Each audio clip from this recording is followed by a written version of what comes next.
Hey, folks, welcome to Weekend Technical Analysis Update by InTheMoneyStocks.com, your leaders in pure technical analysis, avoiding all that Wall Street hype. This Weekend Technical Analysis Update is for Monday, October 11th through Friday, October 15th, 2010.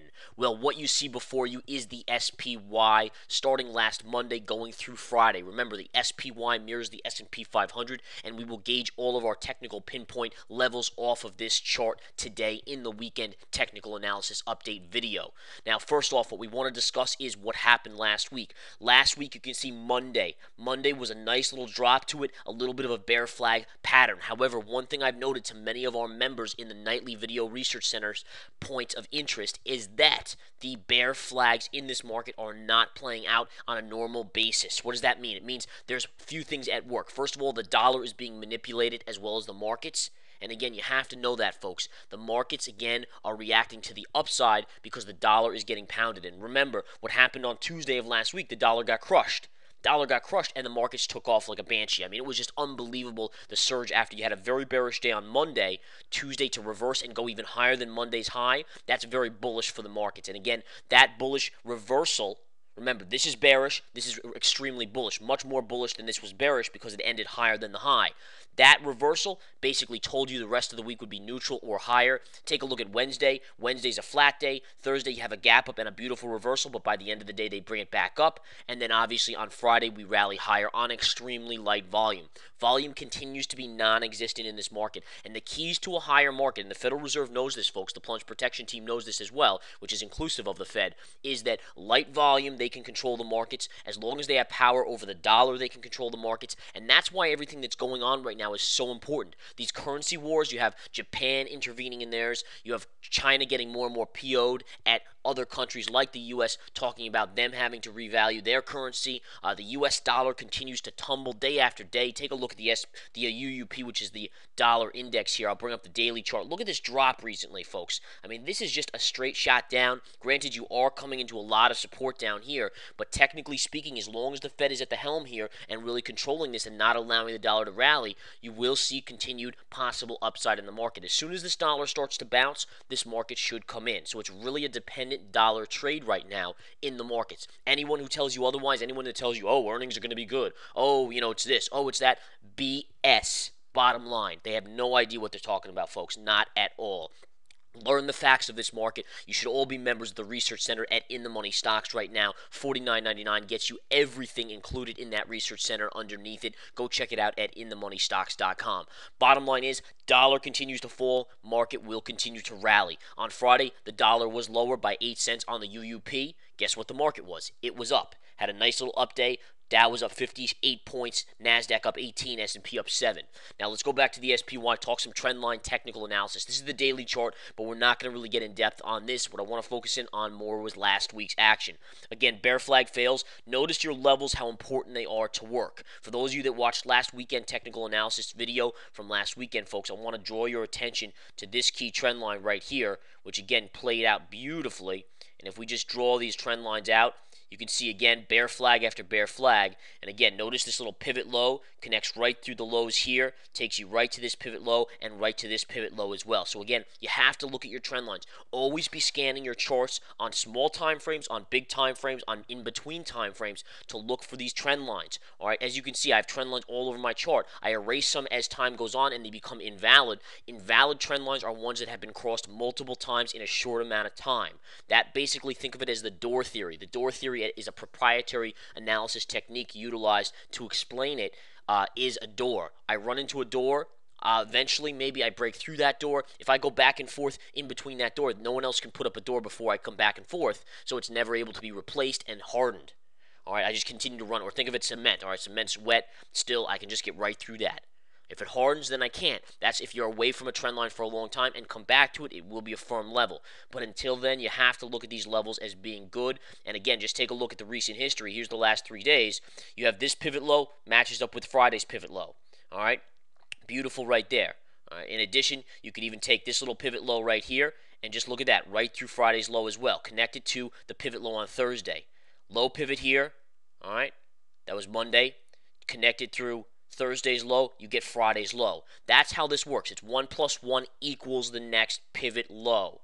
All right. In addition, what you really have here is you can also make a case they have another bear flaggish kind of trend line right underneath here, sloping up. If this breaks, and again, you have to get through the 50 and the blue line as well, but then you could actually have a decent fallback towards Friday's low. We'll be watching this early next week. All right. A lot of keys going on in this market. The market, again, though, bottom line is you're going to have to see a stronger dollar to really see any upward or downward momentum in this market.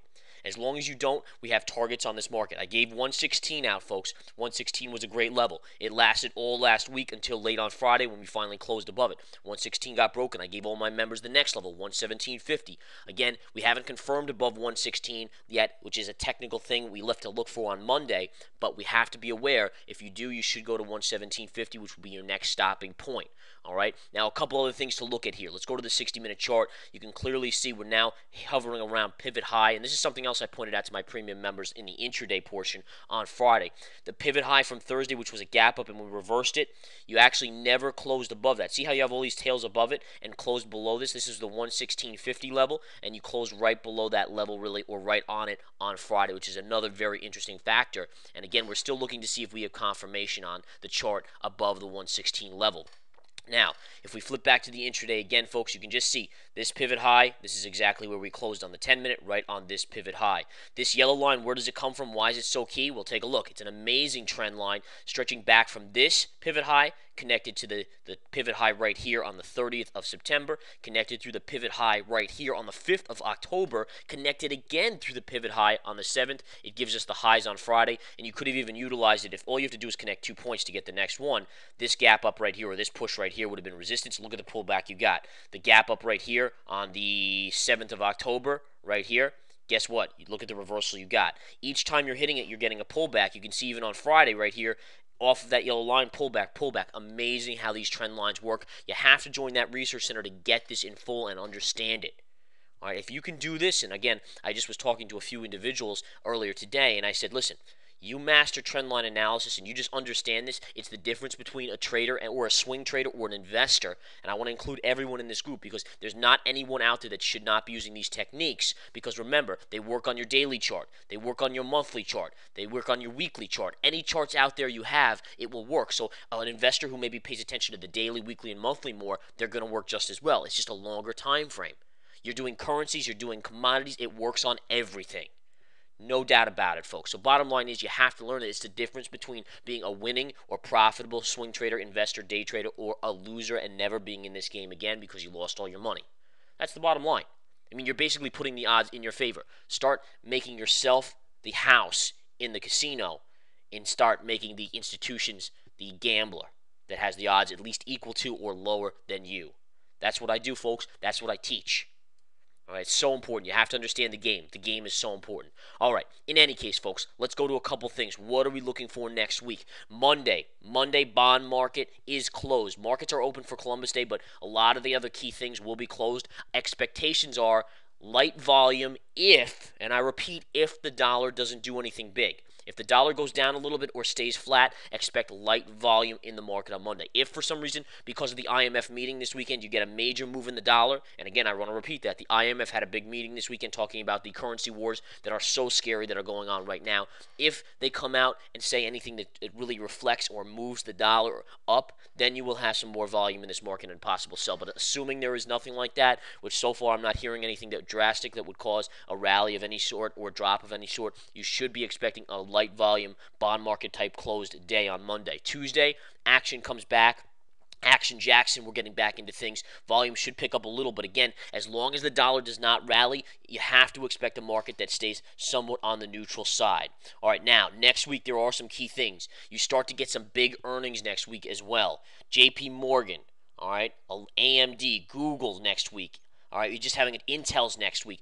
Tons of earnings beginning to come out next week. That's going to create volatility. But again, Monday's the quiet expectation day unless the dollar is actively up. If the dollar's actively up, then do expect the market to have volume in it and action. There will be swings because you'll have the Federal Reserve trying to prop the markets up and at the same time the dollar forcing them down. So again, the Federal Reserve will be in there. That'll create the volatility, but that's only, again, if the dollar is higher. If the dollar's lower, expect a light volume day, very sleepy day, maybe a sideways move or a float up. All right, again, as soon as we get to Tuesday after the bell, then you get earnings from Intel, JP Morgan on Wednesday, I believe, other stocks later on. You can go check it out on our earnings announcements, earnings economic and earnings alerts page. It'll be listed there. Fantastic stuff. All right, enough for this weekend. Be ready. Next weekend promises to be a high-packed action week with earnings. And again, Monday's the key day, which we'll have to watch and see based on the light volume and the bond market being closed. Enjoy. Come join the Research Center for all the information you need, all the analysis, guidance, swing trades you could possibly want inside of that. And again, let's make some money, folks. Take care.